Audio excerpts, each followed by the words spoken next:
So, who am I and what I'm doing here?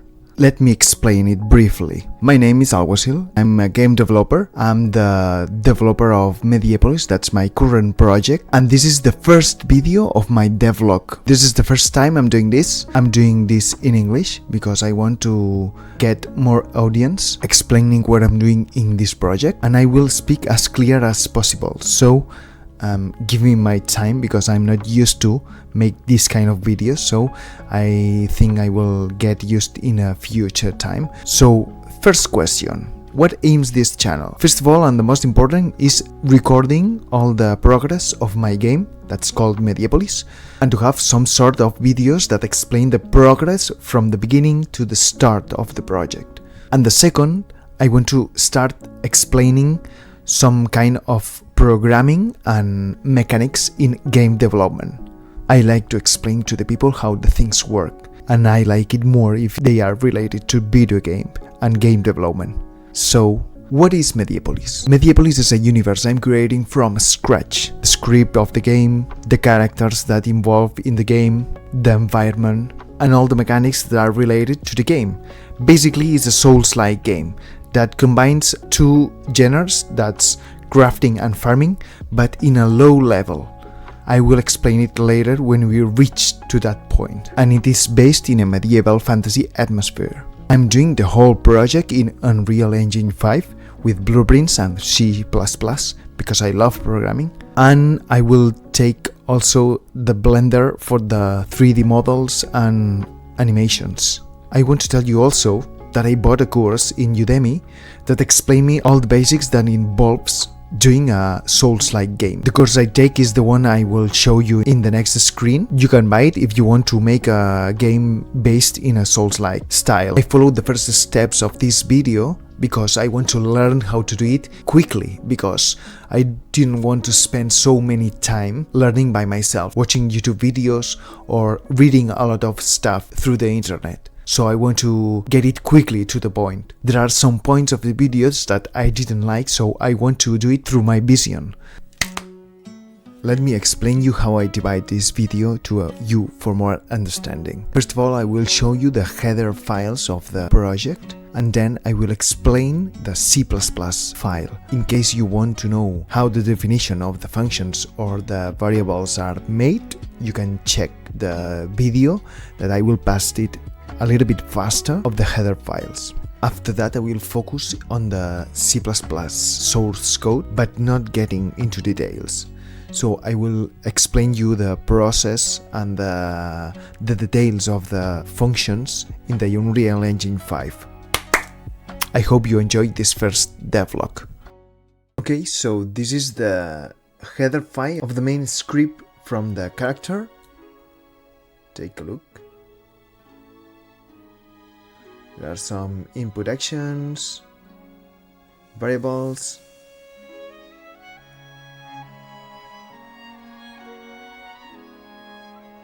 Okay, this is the C++ code from the main script of the character. You have to know that in the initialization part, I separate this code that comes from the template, and it comes from the constructor part. So I separate it to call in the child code.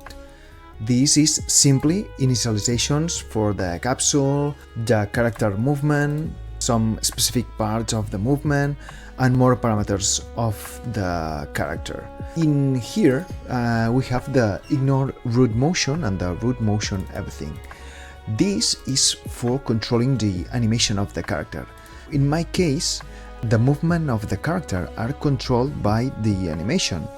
So, in order to make the character move, we have to enable the root motion. The root motion is like telling to the engine that the movement is controlled by the animation. Ignoring the root motion is like telling that the movement is not controlling by the animation, and we have to control this movement with the direction keys, for example. And in that case, in the ignore root motion, we will control the character when the character is flying through the air, when we jump from a cliff and it is falling down to the floor, for example, we can jump, we can control this flying state through the air, ignoring the root motion, because the animation is like a static animation, like the falling animation. We have to give the ability to the character to control this flying state in that case. And when we hit the floor, we enable this root motion everything to make the movement to be controlled by the animation. This code is executed at the beginning of playing the game. So basically it calls the base class of the beginning play. It adds some mapping context that this is related for the input keys in a context that we can set up in a real engine. This script has functions like getting the mesh of the character, because it inherits from the character script. So we have the ability to get the mesh of the character, and we store this mesh into the mesh variable, and at that point we can get the animation instance that is attached to this mesh. If we also store the animation instance, we can adjust the root motion when we are running on the floor or making some combat animations, and we can disable the root motion to the character when we are flying, for example. This also comes from the template part that puts some basic controls like the moving control and the look action. It simply binds this action at a certain point of a trigger event, and we call the function that implies making this action. We also have this function that it's like a virtual function that we can override this function in the child class. So we will be able to add some bindings, more bindings to the character. This get movement speed, it simply returns this calculation, like the movement speed multiplied by the sprinting parameter. So this gives simply a number between 0 and 2, because we have a blend space that's set up for the character to from walking to the sprinting part. So we go through the walking part from 0 to 0.5, the walking part to the running part, that's from 0.5 to 1, and lastly from the running part to the sprinting part, that's last from the 1 to 2. So the set movement value, it simply gets the maximum value between these two vector input parameter. So at that point we compare these two values and we get the maximum one, and we set it to the movement speed. This is for the blend space. So when we stop moving, simply we set it to 0. If we press the sprint button, it will turn into 2, and the stop sprinting, it will turn into 1. If we press the forward key, it would give us the value of 1. So 1 is higher than 0, so it sets to the movement speed to 1. And if we multiply this number to the sprinting, it gives a 2 value. So the 2 is the maximum value for the blend space. So it turns into sprinting mode.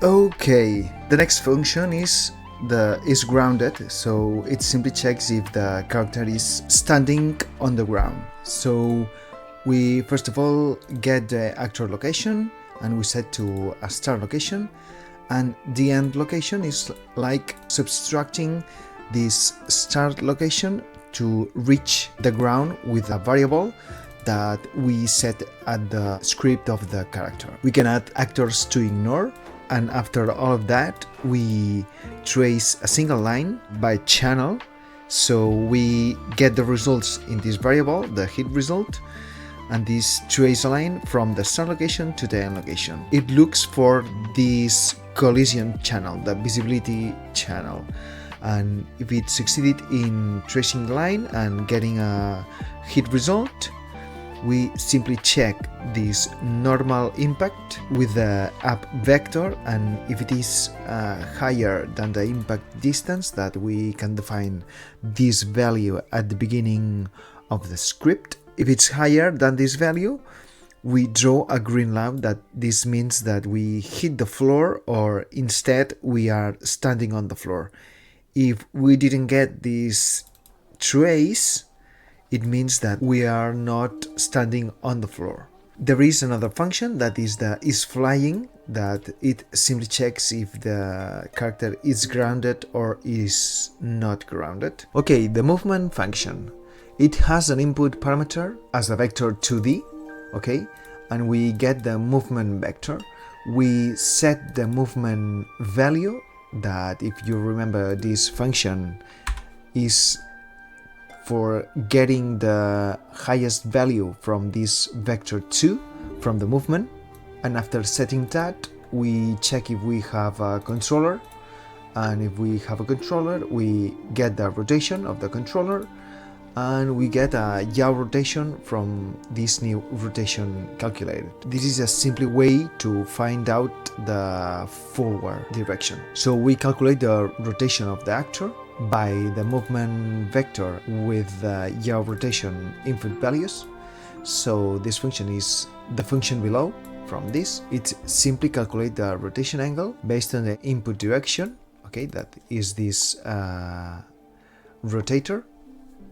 It gets the target rotation by adding the input rotation to the camera as a reference, and we interrupt the current rotation of the actor to the target rotation, and we set it to a new rotation, and we set the rotation to the actor. So after rotating the actor, we get the forward direction, the right direction. We add the movement to the actor character because we want to rotate the actor as we wish, because the animation is only for forward direction. I didn't have the animations for the turning animation, so we have to rotate the actor itself with this function. And the look function rotates the controller to the desired location from X and Y input values from the input parameters. Okay, so this is one of the most important part of the character, because we set here several states and actor actions that will help us in configuring the sounds that they make after performing this action or changing state. We first of all declare this enumerate that sets to the character state, and we declare this another enumerate that defines the actor actions. So which is the difference between these two? The character states is mainly for a general action, like a combat pose, attacking state, or a general state of the character. And this action is for a specific action of the character, like a normal attack, a powerful attack, a jumping, a landing, or stopping, rolling, something like that. You can add here the more actions as you wish, okay? So here we define these two events, the change state and the perform action. Let's see this header file in a briefly way. So here is the C++ file from the state component. So we set a normal state from our parameter, the current state. There are a function that sets a state. So with the input parameter as a new state, if the current state is different from the new one, we send an event of ending state with the current state. We change the state from the current state to the new one, and we set and send an event to beginning a state. Okay, this function, the isCurrentStateInList, I will explain it in the Medial controller C++ because it is related from the ability to perform an action if the state is not in the ones we define. So it's like to checking the current state. If it's the state we are performing, it's not in the list, we can perform the action that we wish to do. So it's like a general checking state. The set action is as the set state function, but with actor actions. Okay, we perform an action end with the current state, we change the state, and we perform an event from the new one. We have also the reset action function to make our job easy to reset the action, and the is current action in list is also the behavior is the same as the current state in the list. It's like to check the current action. If it is in the list, we can set if we can do the action or not to do the action. So we can explain this in the Mediepolys controller C++ script. And this get current action stamina is related with several actions we define as a map, as a T-map, with the actions and the amount of stamina that consumes to perform this action. If we go to the Unreal Engine state component, we can see that the current action stamina, it has 13 map elements. So we can define here the action movement that will relate it to a value. This value is a base value. Like normal attack will always consume 15 points of stamina, but we can adjust these values by the attribute component of the character. For example, if our character is very strong, this 50 points of powerful attack, it will reduce the amount of points to 13, for example, if we are too strong. Or if we are very weak, the powerful attack, it will consume a lot of stamina, for example 3 times this value. So this is a basic map for defining the points of stamina that every action can consume to our character. This is the main class of the character that inherits from the Mediepolys UE5 character, the one that was created from the template. In the header file, we define some input actions, some events,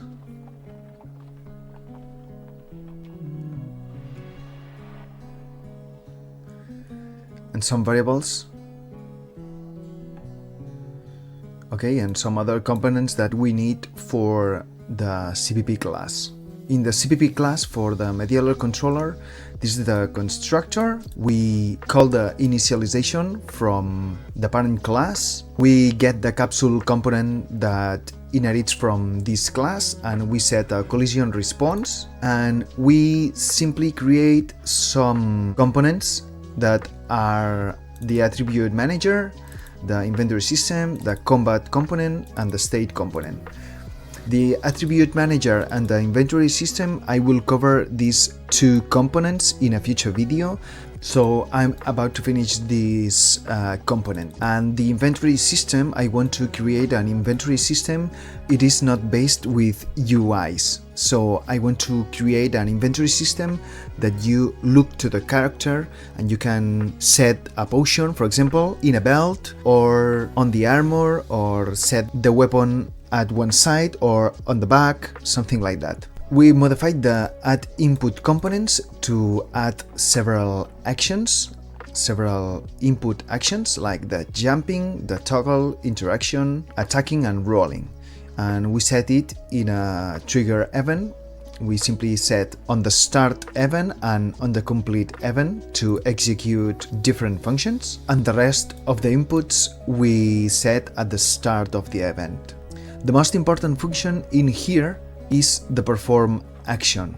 It's like this is a generic function that we will call in different ways to perform the animation we wish to execute. The input parameters are an array of animations, the character state, the actor action, an index, that this index corresponds to the next animation we want to play, and the random index is a boolean that says that if it is true, we get a random number, that we will get a random animation from the input array animations that we will play in the function.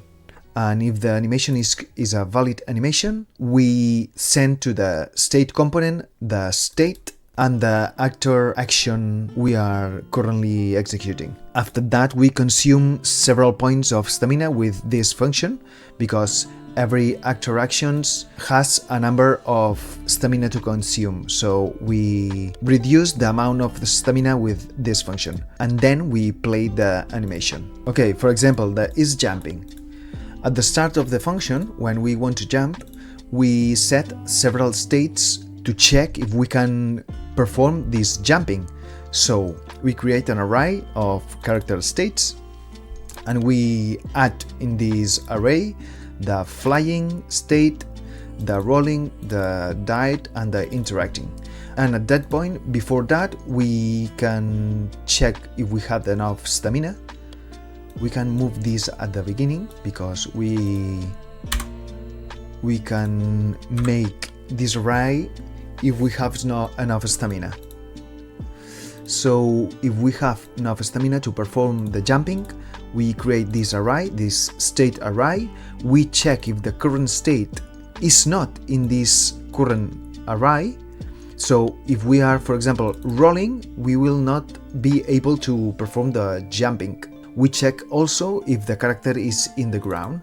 After these checks, we send to the state component the actor action jumping and the flying state. And we reduce the stamina for the jumping action, and we perform the jump. This doesn't call the general function for performing an action, it's a little bit a custom function. But the idea is like the general function for performing an action. The can roll works as the same. We check if we can roll, and if the current state is not in this array of states, we can perform the rolling and is in the ground. So this is the idea, to control the states. This function is talkable is the ability to equip the weapon or unequip the weapon.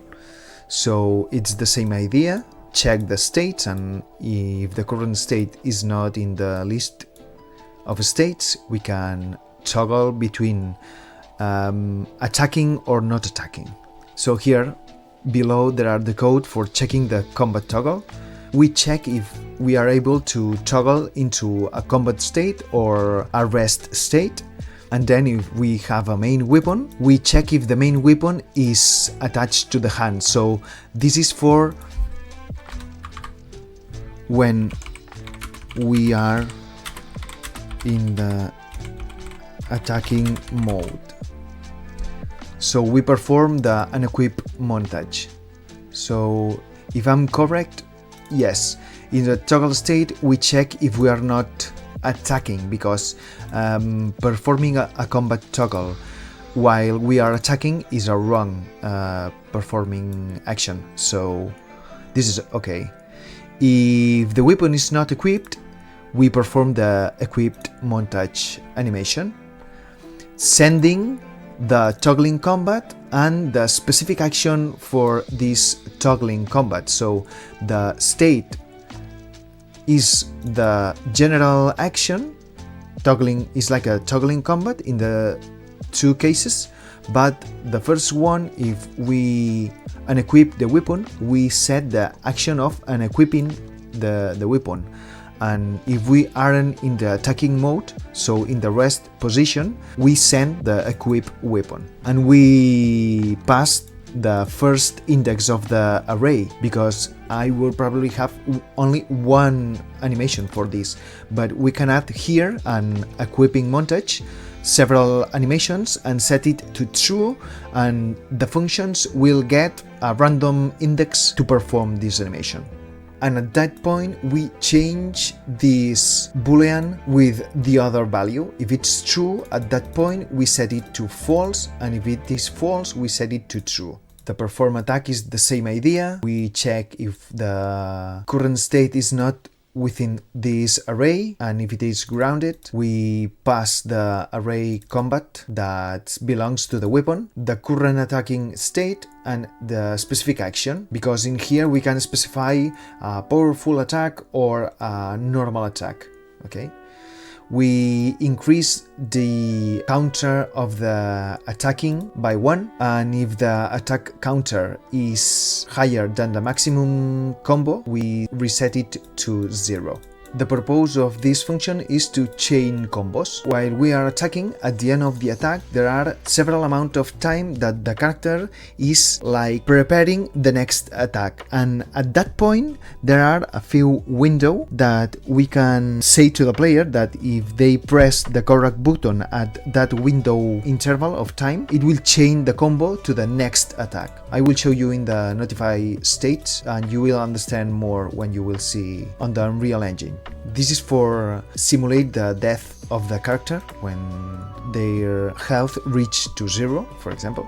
This resetting attack is, for example, when we didn't manage to play the next combo of the attack, or it finished until the end of the combo, it will reset the attack to the first one. This function simply calculates the angle between the hit direction to the forward direction of the character. So if we get hit from the back, we play the animation that the player simulates the hit that comes from the back and goes forward. Or if the character gets hit on his right side, it will play an animation that goes to his left side, like getting hit to the left. And here we calculate the angles between these two vectors, okay? It's like to getting the vector and the angle that will say to us where the hit comes from and where we have to play the impact animation. When we attack, we play this function, the medular attack. So this simply checks if we have a main weapon, and at the start of the combo, if the state of the character is attacking, that means that we have already played the first animation of the attack and we want to chain the next combo. We check if we are in the window interval, and if we are in this window, we set it to false for the next chain combo, and we send an even attack message that this will execute this attack event handler that performs the attack, basically. Well, in here we have to check also if it is a normal attack or we are pressing a powerful attack to set in the actor action attack. The interaction is simply play an sphere tracing to check if we have an interactable actor or object near us within this pickup area, and if we have an item to pick up, we execute a function that plays the pickup functionality. It is only implemented the pickup weapon, so we have to see when we have more items in the world, like objects, throwable things, weapons, armors, and all this stuff. We have to program which kind of object we are picking up, and at that point execute one function or another. Put it on the belt, for example, if it's a throwable weapon, or on the back in the inventory system, or something like that. Okay, these are the scripts. The base equipable, the base weapon, and the collision component are the scripts for setting up a weapon and make it equipable for the character. I have to say that in this version I only can equip one weapon at a time, an axe or a long sword, for example, but a sword and a shield is not currently available for this time. So I'm going to explain this version that I'm currently working for, the next version, that I will be able to equip 2 weapons at a time, not only one. So this is the parent class, the base equipable.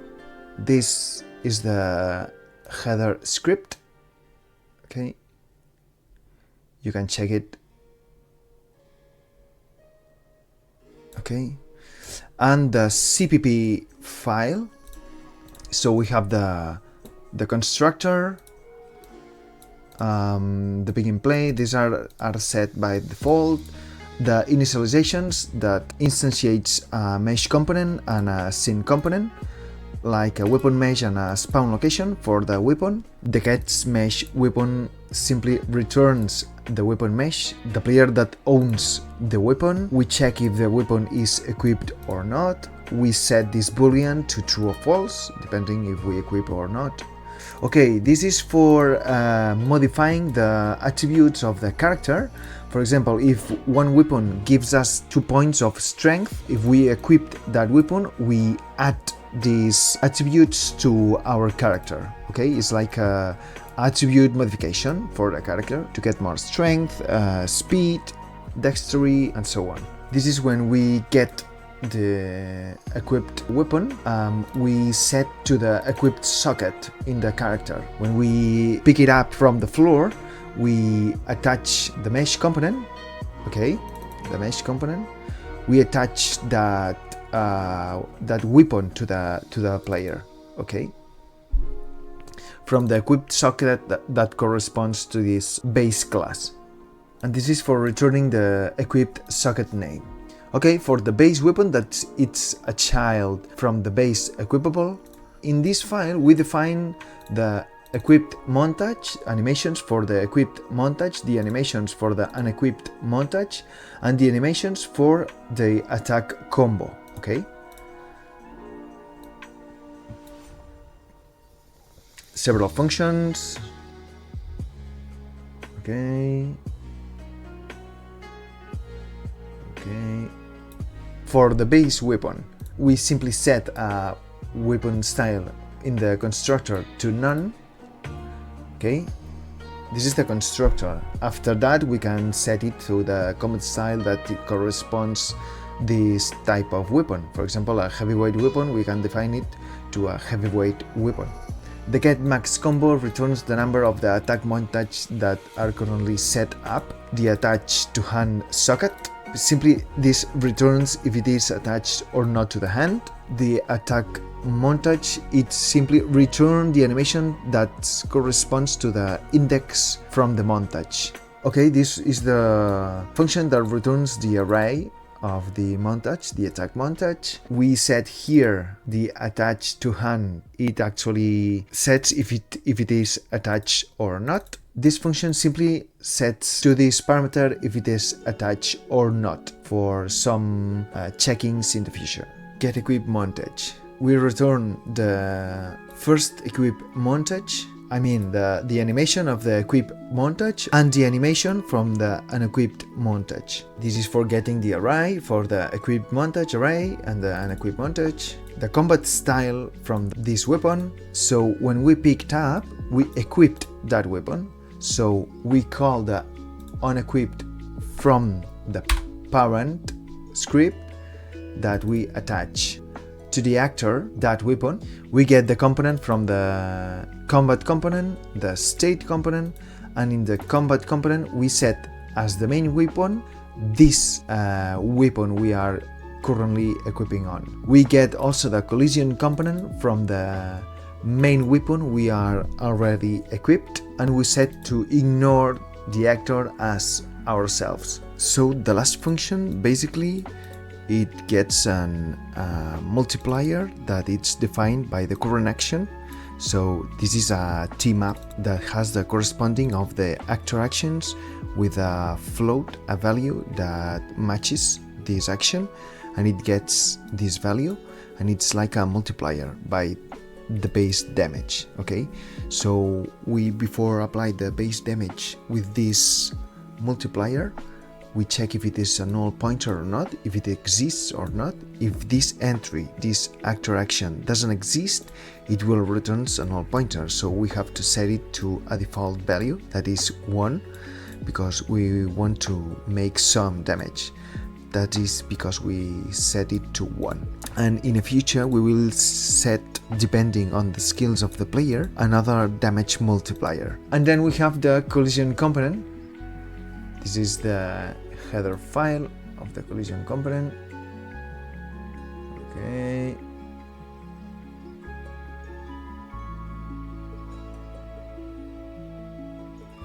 So the constructor. These are some events that we can call in the blueprints. Okay, the unenable collision, that we enables the collision from the weapon. We disable the collision.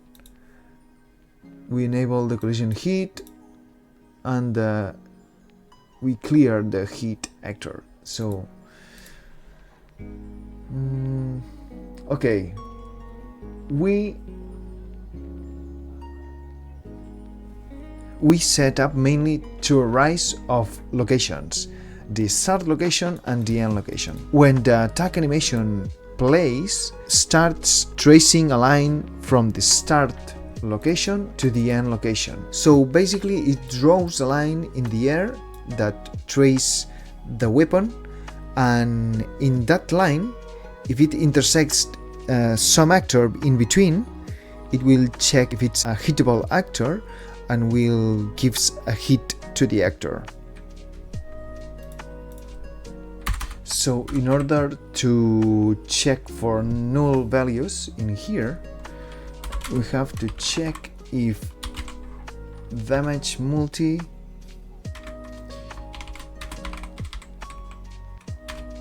is equal to null PTR, or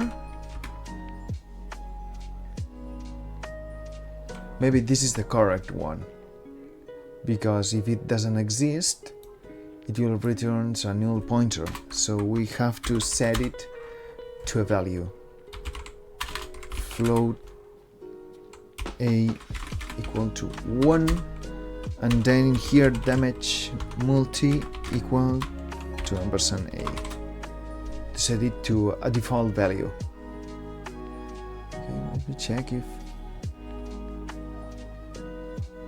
no, this will not return a default value, so we have to check it before we will assign or multiply by the base damage, because it will gives us a wrong value.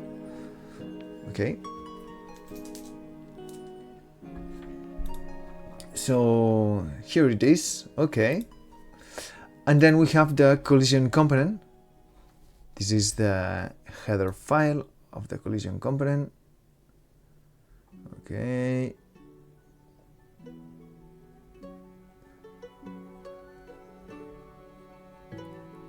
in the CPP class for the collision component, we create a constructor and several functions for the events that can handle this file. The enable collision, the disable collision, the collision hit, that is when it intersects an actor between the start location and the end location trace line. The clear hit actor, that's when an actor is hit in the component. It clears the array of hit actors in order to hit again this actor if it hits in another combo. So we have to set up at the beginning the initial parameters, the end location and the start location. These hit collision locations are set in the weapon as I show you as follow. We can set up in the mesh of the weapon several socket points that will act as hit locations. So we have set up these 3 locations for this heavy weapon, these X. So this will be an array of 3 locations for the array of hit collision locations. We simply initialize these 2 components of each hit collision location. We also have a tick component that when we enable the collision component, we want to trace a line between the start location to the end location, and this will be made on every tick for this component. So at every frame of the game, it will trace a line from the start location to the end location, and this function that detects hit target will detect if there is an actor between the tray lines between the start location to the end location.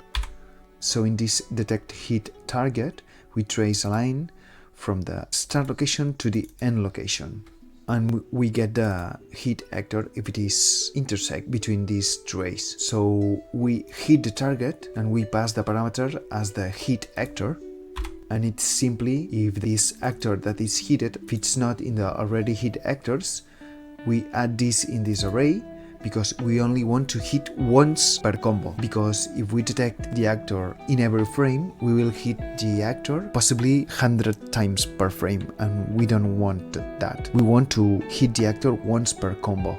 We will have to set an array of target hit to handle the target hit. If we, for example, has several enemies at once, we have to handle this. So we will probably have to modify this. We have to handle with many enemies at a time. So we had to change the target hit into an array. So we have to check it also if the target hit is not having the actor, we add the actor to this array. It's probably the same behavior as this.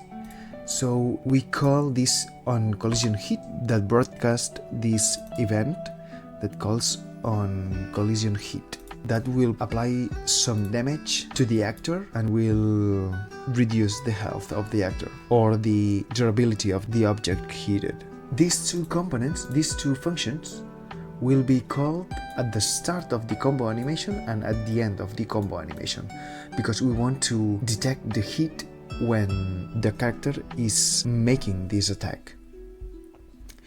So if I play the game, you will probably see what I'm talking about the collision detection. If I get the weapon, I equip that weapon, and you will see a red line that follows the weapon. That will be the trace of the weapon when it swings.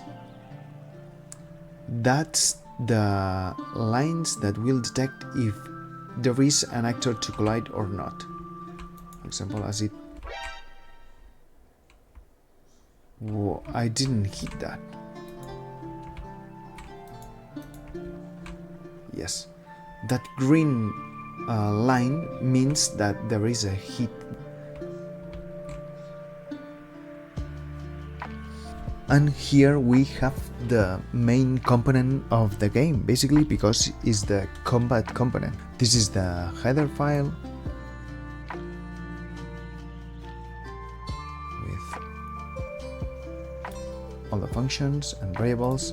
And here are the CPP. You can pause the video to look it closely and quietly, so don't worry. So here is the CPP file, what we have in here. So this is the constructor of the file. We set the fighting as a false value, and the combat style at the first moment is set as none. So we are not fighting when we born in the world. When we begin at the start of the game, we set the main weapon as a null pointer, and I think I have the melee weapon. I think it's a secondary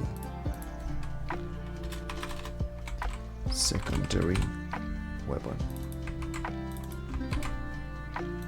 And here also we have to set the secondary weapon as null pointer. When we equip the item that we picked up as a weapon, we set the main weapon. There is an input parameter, basically is the weapon. If it is a valid parameter, we unequipped the main weapon and we destroy it, because we already equipped another weapon.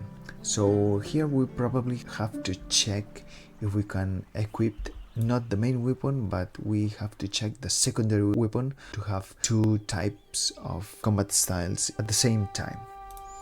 So we substitute the main weapon as the one we are already equipping on, and we call the event from equipping that weapon. At that point, we get the collision component from the weapon we are currently equipping. This is like the setting the owner from the weapon to the collision component. And if it is fighting, we set the main weapon to the equipped socket. and we attach it to the hand, and we set as equipped, and we also set the combat style, the weapon we are currently equipping on. So this is simply a return function that returns the collision component. This returns the main weapon. Well, this is not true because this simply returns the weapon that is not null. Well, in here we don't check if this is null or not. I think I will probably separate these two. Okay, let's do it. These two as a main weapon, and we return if it's null or not. We return this value,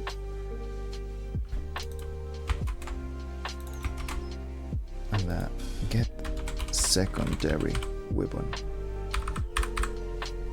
Okay.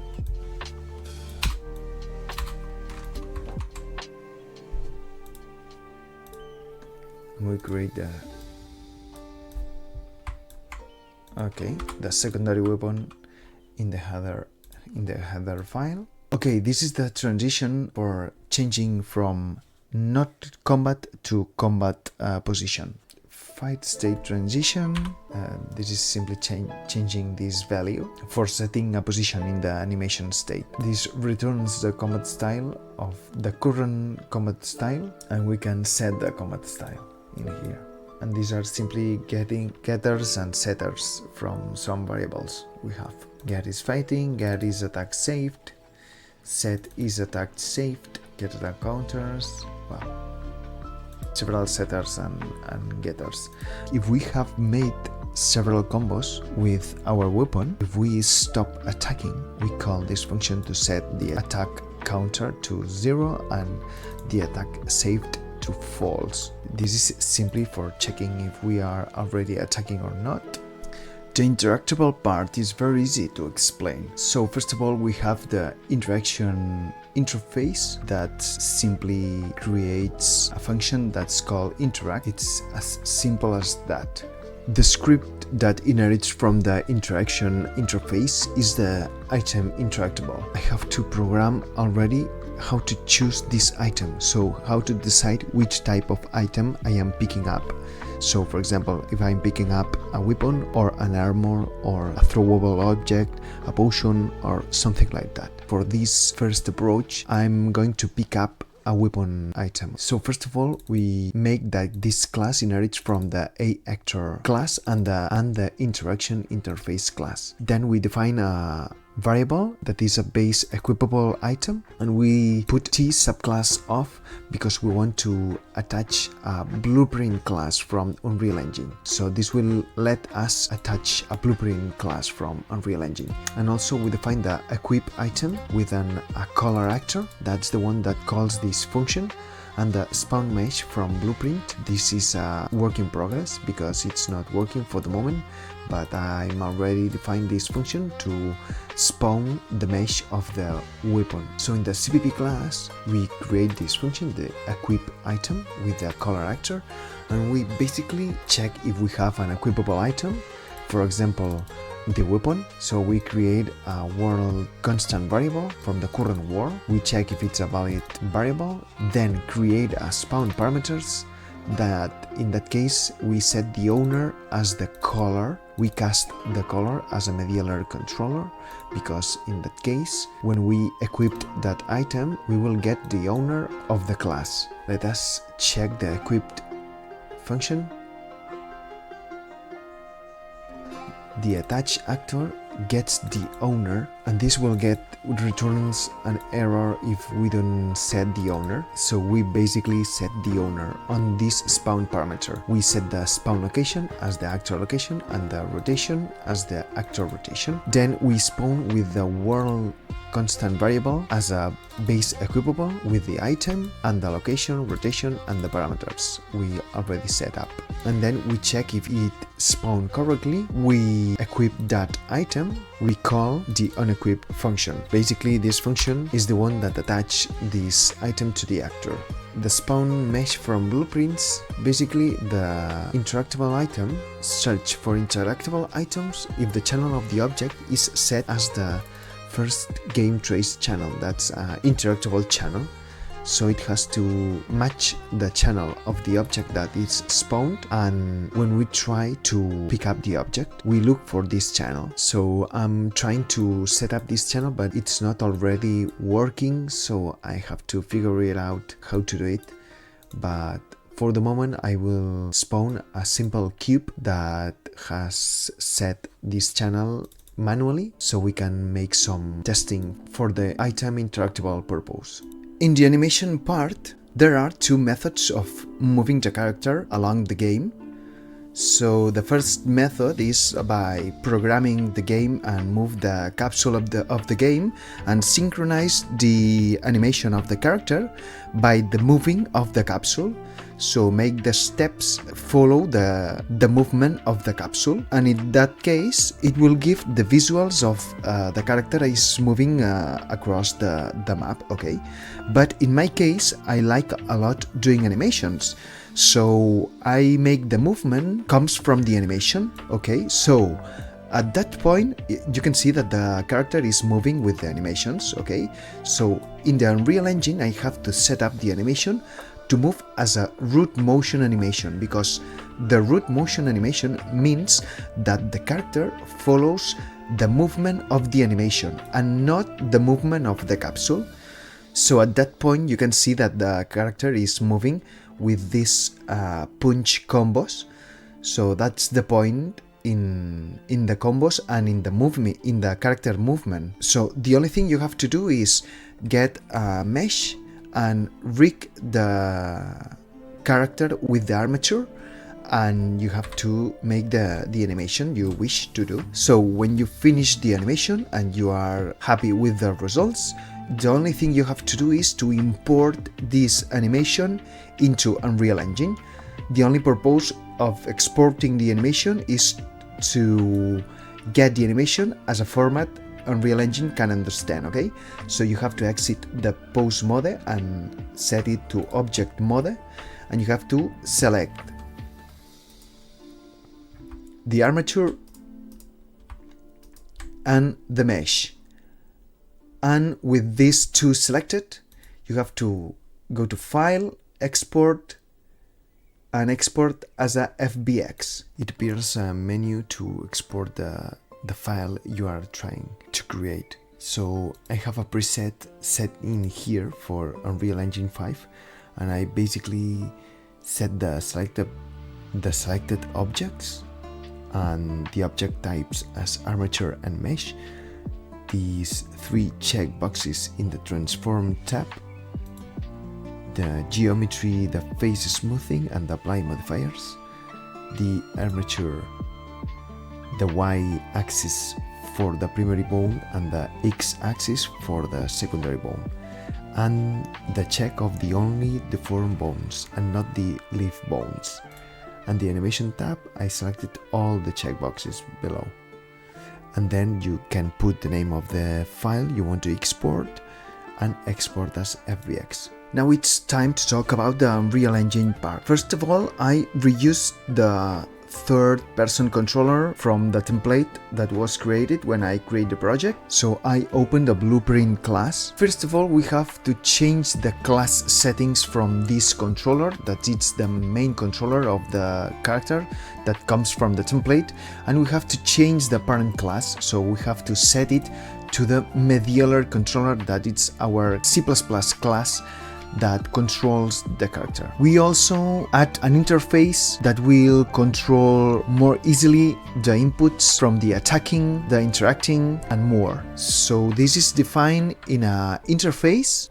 So basically the interface is an abstract class that you define several functions. The idea is not to develop any code inside, and you can develop this code after you can include this interface in your main class.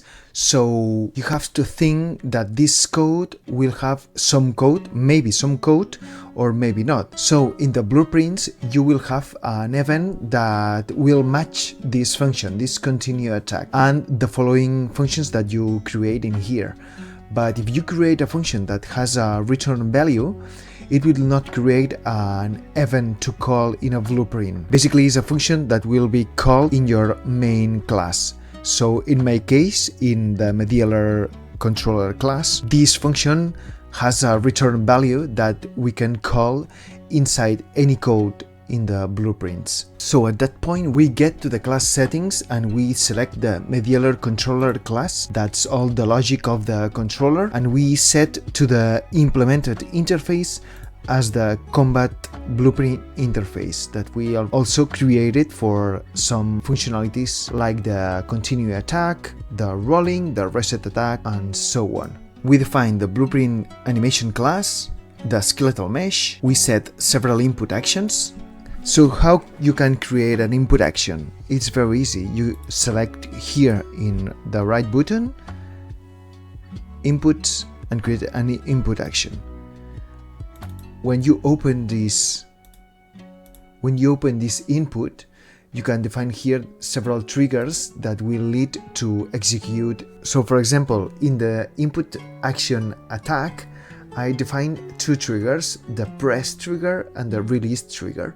So you can do whatever you want in these two events. When you've created the actions you wish, you define these actions in the mapping context. So following the same example, the attack input actions, I set it to execute this input action with the left mouse button and the left button from the gamepad. In our Mediepolys controller we have several variables: the picking area, the hand-socken weapon that will be related from the weapons we will be able to equip on, and also the ragdoll bone that will be used in a ragdoll state. We don't have to do anything in the attack montage, but we have to add roll montage. In this case we only have one animation, and the impact montage we have also, and we have the impact animation montage, that this will be the several animations that comes from the several directions of the character. We set the ignore root motion by this event, the event on walking edge. This means that the player, if it is walking at the edge of a platform, if it falls, it will trigger that event that will set to ignore the root motion, because we will be able to control the character when it is falling down. And if we press the jump button, it's the same behavior, that we ignore the root motion and we start to control the flying character. We also stop the animation if we are, for example, fighting and we fall down an edge.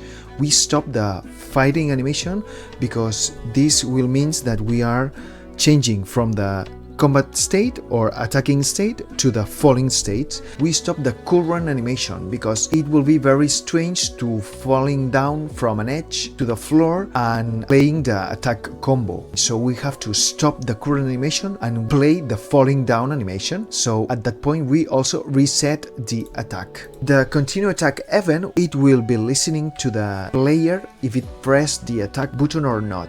If it is pressing the attack button at the window, it will start the next combo from the weapon we are equipping on. So at the end of the continue attack, if it is pressed, it will start playing the next attack, and if it is not, it will reset the attack of the character. The attack event is when we press the attack button, it will play this attack event handler. These are two events, the reset toggable and the reset roll, that simply reset the rolling state and the attacking state also. This event point damage is when we get hit by a weapon, so it will execute this event. We simply calculate the impact direction, we calculate the damage from the impact, and we ask to ourselves if we are dead or not, and if we are dead it plays the ragdoll event, and this is simply for printing if we are dead or not. Okay, this tab button is simply for testing purpose. This is nothing useful at that point.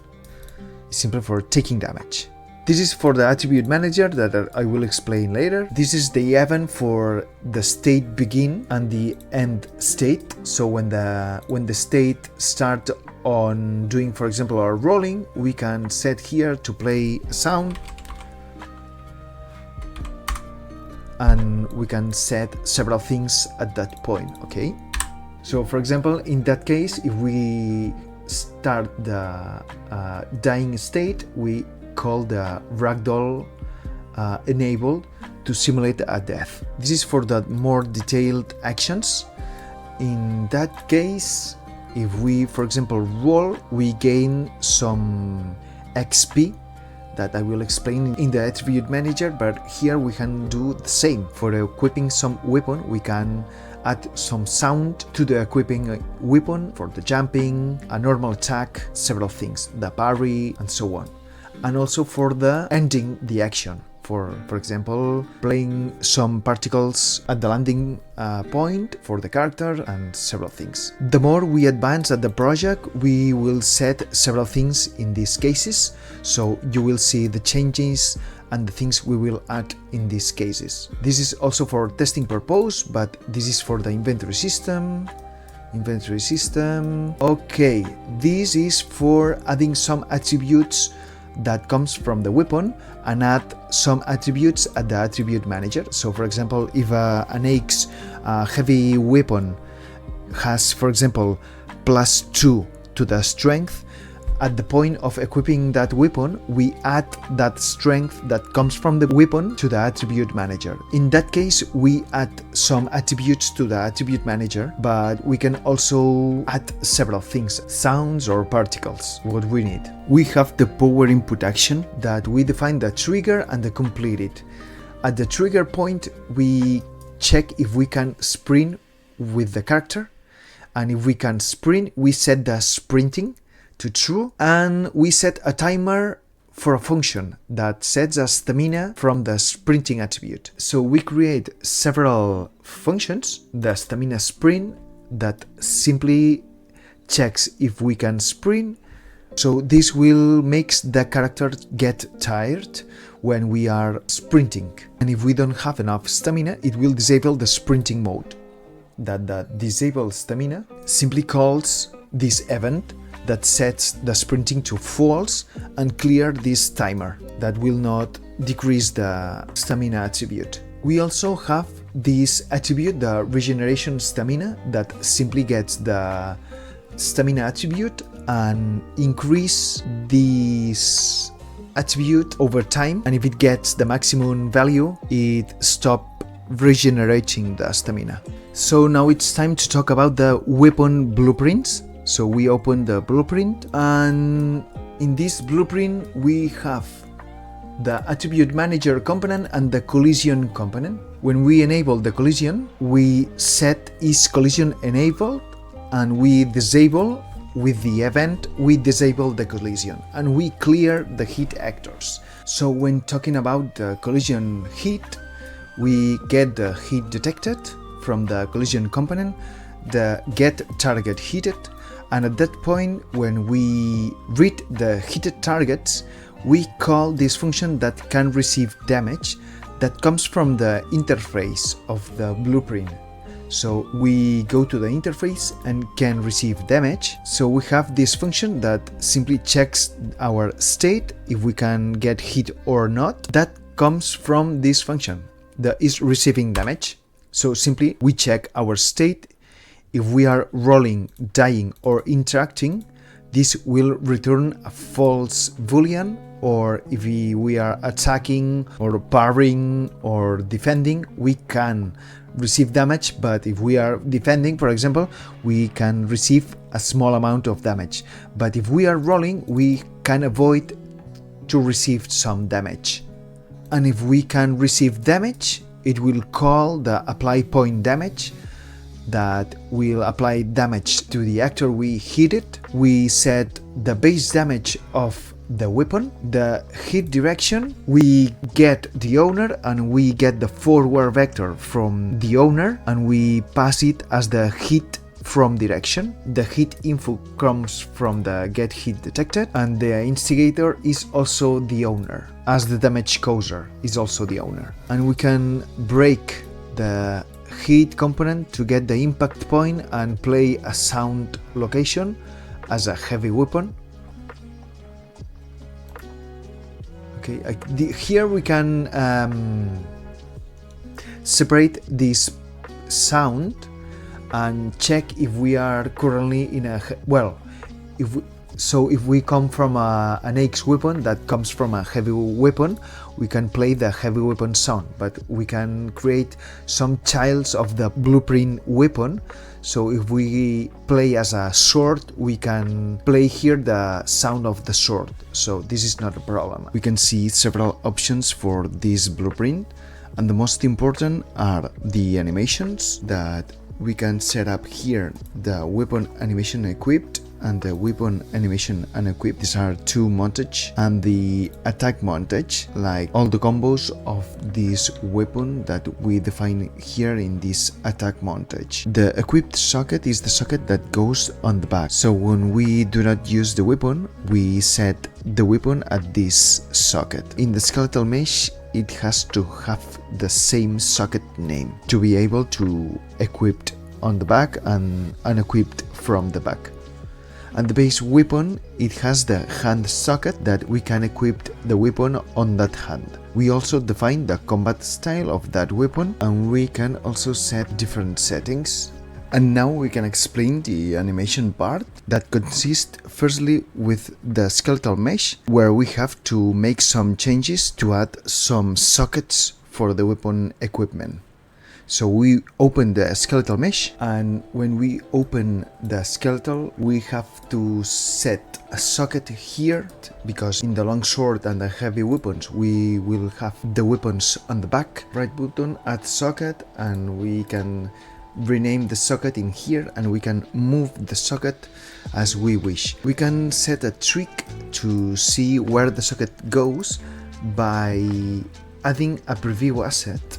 The static mesh is added to the socket, and we can see if it fits the position and the rotation of the weapon. So this is only for visual purpose, it's not attached to this socket. And we also have to set to the right hand the heavy weapon hand, and in another case the long sword weapon hand. So we can also set another preview asset to see how it fits. This is very useful for the animations, where we can set the position exactly at the point we wish to match for the socket on the back. For example, in the equipped animation, we can match the position of these two sockets to make that we unequip the weapon and take it to the hand. The physics, that's the boxing colliders for the skeleton. So this is the physics for this skeleton. I set up as a box for the colliders, so you can set as a capsule, but I prefer a box.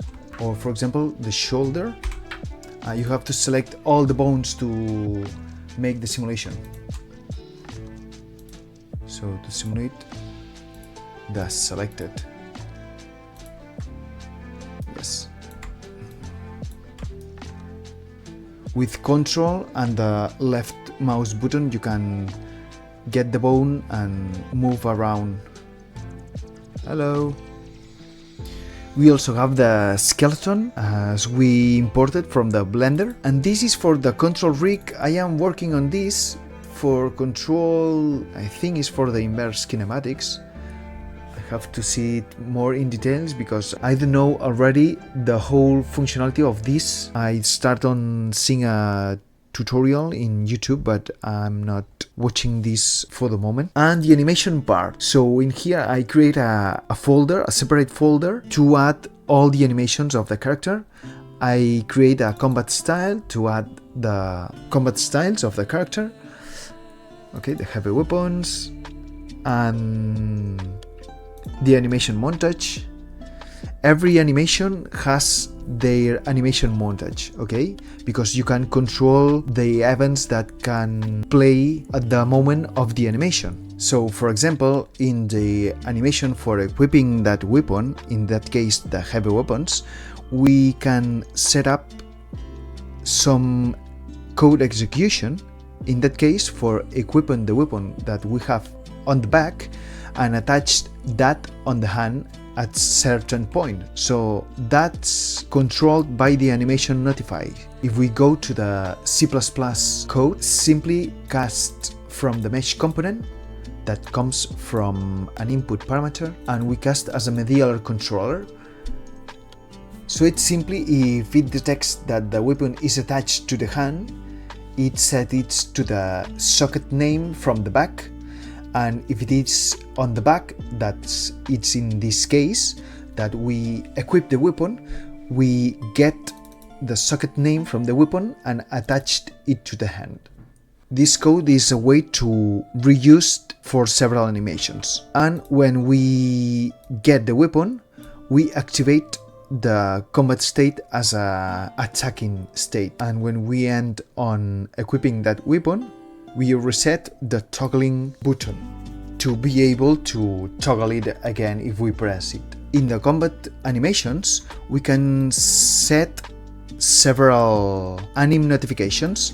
We have the activate collision that have a start and end notifications, that in that case we start the notification of colliding at that point, and we set an amount of time that the collisions are enabled, so we can detect the enemies that we can hit in this part of the animation. At that point, we start on checking if we can chain the combos to get the next attack. So we call the anim notification of continue attacking. So we start on checking if the player press the attack button or not, and this is the window of checking if the player is pressing the attack button.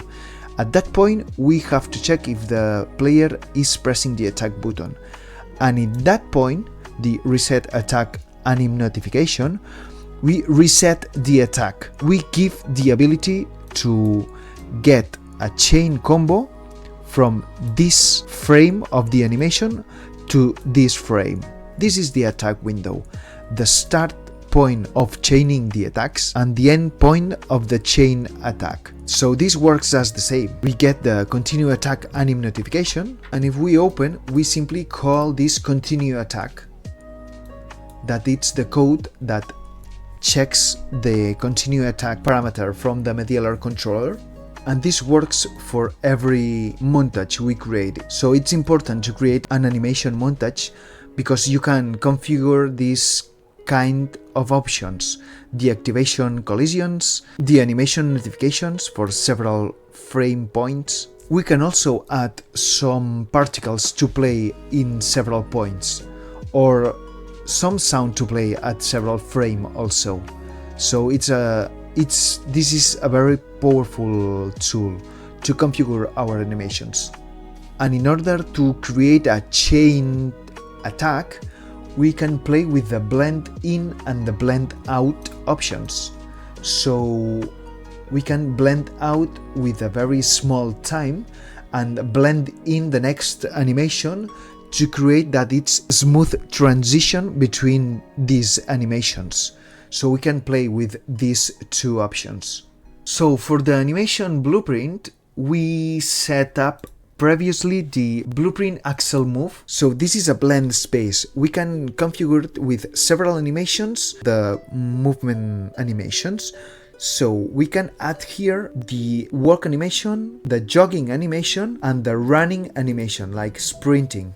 And in here we configure one parameter, that's the forward speed. When we move the character forward, it will start jogging. And in my system, when I press the sprint button, it will increase the movement of the character 2 times. So the forward speed will get a value of 2.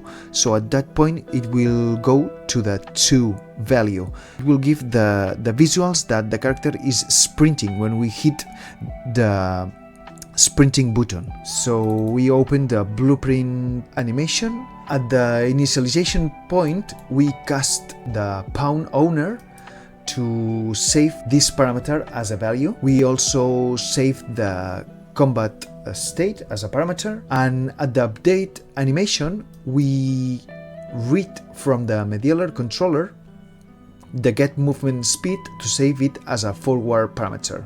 Okay, and we also set a fighting state that simply says that if we are in a fighting state or not. Okay, and we also get from the is falling functions and the is grounded functions from the character.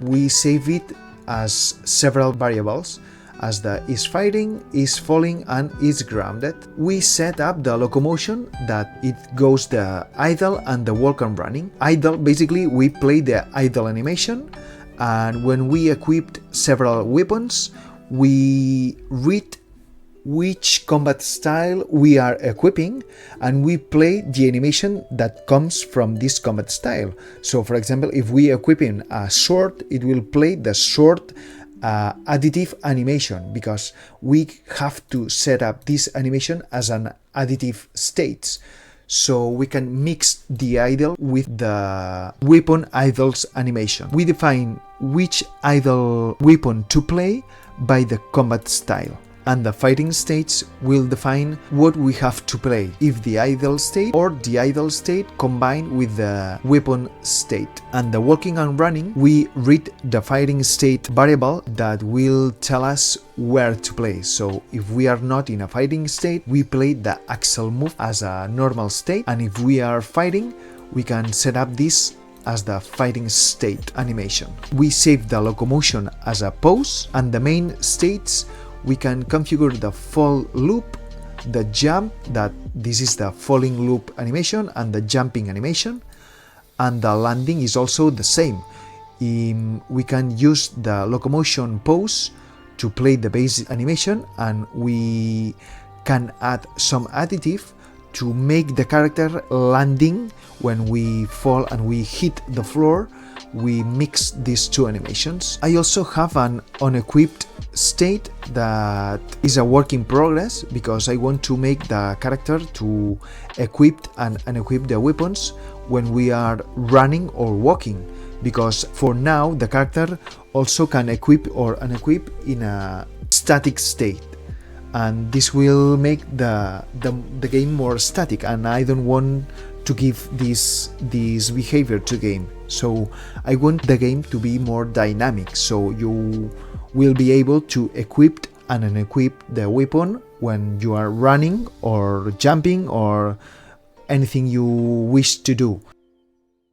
Thank you for reaching the end of the video. It took me a lot of time to do this first devlog because I have a lot of stuff to explain. I want to thank you all the supporters that believe in my project, either watching my streamings on Twitch or making donations by the Twitch platform or the Ko-fi website that I recently created for that project. So thank you so much for your support. If you have any questions for the project, you can ask me in the comments and I will answer you as soon as possible. For the next video, I will try to make them shorter because this one was very long. So hope you find this useful and see you in the next one.